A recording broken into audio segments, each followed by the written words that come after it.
Korang nak tak racket murah tapi feel dia hampir sama dengan Ryuga 2 Pro? Ini dia guys, racket terbaru Victor Thruster K Hawk Pro. Berat 4UG5, balancing head heavy, stiffness medium to stiff, drop mat ada 76 lubang dan maximum tension boleh tarik sampai 28 pound. Ketebalan shaft 6.6mm, ada teknologi high resilience borderless graphite, plus pyrophil, plus hardcore technology, plus free core handle dan power intro dekat dalam handle. Frame sedikit compact, ada 3 kombinasi frame iaitu power box plus aero diamond plus aerodynamic frame dan ada teknologi high resilience borderless graphite plus pyrophil dan hardcore technology. Setelah ditimbang performance swing weight, kita dapat 89 kilo.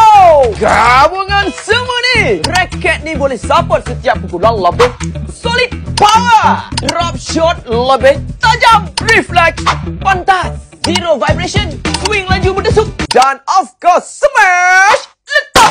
Overall racket ni sangat sesuai untuk backcourt player, aggressive player dan hard hitter. Kosmetik